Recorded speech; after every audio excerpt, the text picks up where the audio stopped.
Let's be our new founding fathers and America, a nation reborn.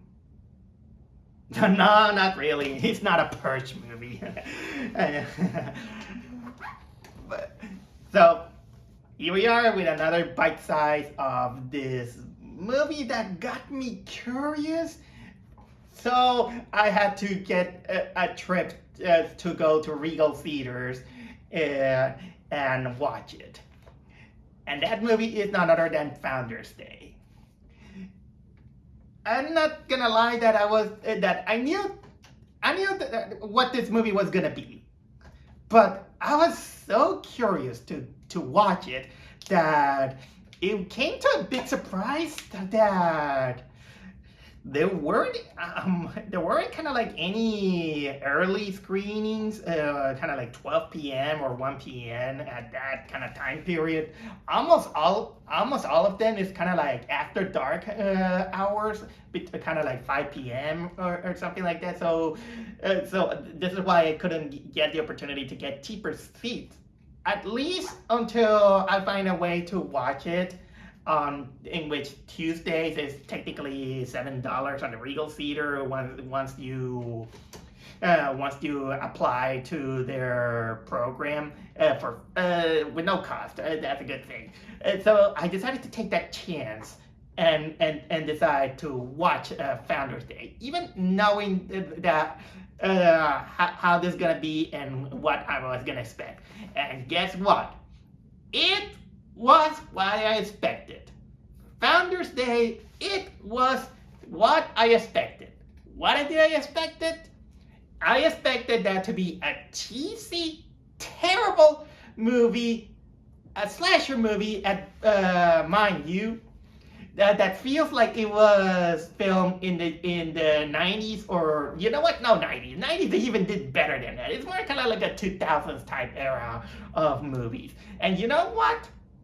It's pretty bad, but I am glad that I watched. It's been a while that I have seen a garbage movie like that. But in a way, it's garbage, but you're gonna have kind of like a stupid fun moment in it. But still you gotta play honest, because this movie was garbage. It was 2000s bad that you can telegraph a lot of things. And especially considering that this is a movie that sometimes it takes so seriously, but when it takes so seriously, it collapses. So, okay, I'm gonna try to make this short. So, the movie takes place in this small town in which it has this really heated up mayor elections, in which the two candidates, they don't get along. They really don't get along, to the point that then the whole town begins to shake when a murderer appears and begins to kill people, starting with the daughter of one of the candidates. And apparently, just because they say there is one person is killed, then they branded it as a mass murder. You know that when a mass murder is technically when there is kind of like two or more murders in a succession. But you know what? That is part of the story, because it kind of shoehorned in also this teen drama in which it takes us a while to know which one is the protagonist, and then it clicks, in which our protagonist is basically the girlfriend of the first victim, because the first victim was the daughter of one of the candidates, and she has a lesbian relationship with our supposed protagonist, and yeah, she gets killed, and now she gets shot, and apparently, and you can tell that they really wanted to shoehorn in this character as a protagonist, because she's basically kind of like the one with probably the highest moral compass on the movie, because here's one of the things that this movie might, of course, pull out the audience. This is full of mean-spirited people. Nobody is likable. Almost nobody. The only three likable characters on this movie, at least where it said so, is the protagonist, her father, and the old teacher. I don't remember the name of the old teacher, but he's played by the guy who was in Boy Meets World. These are the three only likable characters on this movie, because everyone else is so cynical and so unlikable that it really feels like a political rally. It's so sometimes so cartoonishly bad that one of the first images that you're going to see in the movie is two people in the opposing side just yelling at each other with picket fences and they just insulting each other. This is kind of like as ridiculous as a political satire this movie wants to be. And yeah, we got some kind of like the other character, like for example the brother of the victim. There's this couple who are total douchebags, in which they're kind of like the rebels that they just like to break things, break the law. They're just kind of like the most unsensitive people that you could ever see, and yeah, they're gonna get their comeuppance, but they're so unlikable. There's the daughter. There's the daughter of the other candidate. There's the other guy who's kind of like the angry guy. There are the cops. There's the sheriff. There's the fat cop, in which they're kind of like, I think she has a pet peeve in which she puts her lollipop, kind of eats a lollipop, a red one. Mind that. That's the best way I can remind her about that. Oh, but since this is Founders Day and this is trying to be kind of like a political movie, I have to talk to you about the candidates, because my God, I think that if this movie could have been done in a better execution, the movie should have been about them, and this might turn into technically an episode of Creep Show or probably a Black Mirror, whatever it is. But man, Dad, it is that these two, for example, there is. Let me talk to you about for each of them. First, we got this guy, the guy who was the candidate who lost his daughter at first. This guy is probably there's no way I can describe it, but he's kind of like the most whitest person you could ever see, because he's always angry, he's always bitter, he's always kind of like thinking about himself. He's always he even kind of angry that when his daughter died, and you know what? You don't believe that he's sad about her, because the first minute of the scene, you see him and the daughter fighting because she had a lesbian relationship, and you don't buy that he's sad. He just taking advantage of all these situations for pity points, so he can get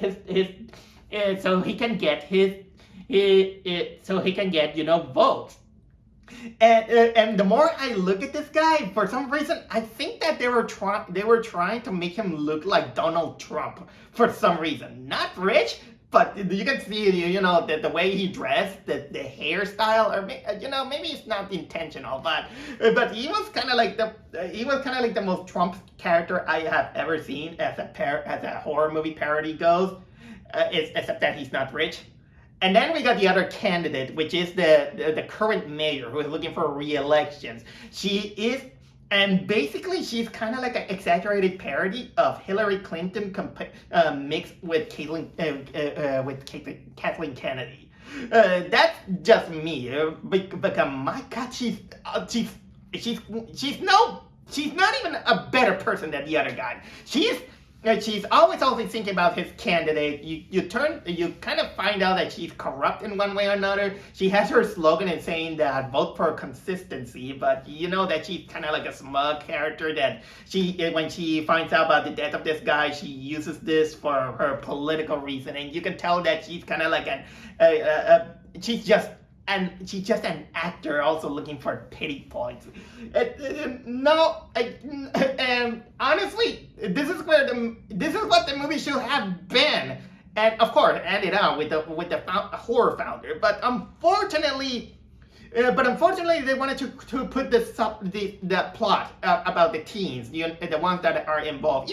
And you know what? Now that I think about it, even the main character and her father, in one way or another, I think that she could have been written out of the movie because honestly, I don't see exactly kind of like the point that they do. And maybe if they could have concentrated a little bit more in the political satire with these two assholes in a making campaign, I think that could be a more consistent movie. But like I said, the main protagonist and the father are only likable because of the moral high ground. But then we got the teacher who is actually he is kind of like interesting because he's kind of like the most neutral of all this. Um, so. So what else there is? There is kind of like bad executions, cheese execution. It's technically what you expect from the 2000 slasher movies. Oh yeah, the killer. The killer is always kind of wearing this mask that kind of looks like a devil wearing a grandma's wig, and it carries this judge gavel that it turns into a dagger and kills people. And honestly, not many of the kills are bloody. It kind of deserves the R-rated. It still they weren't exactly memorable, except one. There is one kill in which it goes brutal. I'm not gonna say exactly what it is, but it was brutal. That's all I have to tell about the killer. Cinematography, not much I have to say. There was kind of like also an eerie moment in which the movie gets elevated, kind of like for no purpose. The blood effects and all these things are fine. The pacing, because they wanted to showcase the main character side, it gets kind of like slow and honestly, sometimes they try a little bit of humor, but I think it gets very unintentional. Sometimes it gets. I gotta admit that there are moments that it does indeed get cringe, but it's cringe that is something you expect from watching something like that. And you know what? I would have accepted a lot of that cringe if it became a little bit more focused on the political campaign. But it doesn't. It's only surrounded kind of like the people surrounding the whole thing. Why couldn't the two asshole candidates be the focus of the movie? And when something happens to them, then it kind of feels like nothing. Then it turns into this generic teen R-rated horror movie that it tries to be a little bit in the same vein as Scream. I thought not that good. Another thing that I'm gonna give credit to the movie is that it does indeed makes a decent job keeping hidden who is the killer, who is the mastermind, and all these things, because it kept me guessing through the whole movie. Of course, that it comes to a point in which it gives you the clue, and I was like, there it is. So so the twist does have some layers of, but still, the more you think about it, it's stupid. It is totally stupid. And honestly, I could have talked to you about it, but I don't think that this is gonna win you over. It's still it's a bad movie. I sometimes I probably might put it a little bit higher on the level of Night Swim, mostly because Night Swim was boring. This one was cringy, but cringe, but sometimes unintentionally laughable. But that doesn't take the excuse because it's still a bad movie. If I was a teacher, this one deserves a D minus. A D minus.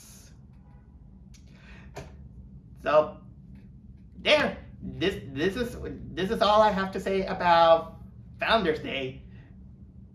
Now that I think about it, it's an election day this year. Coincidence.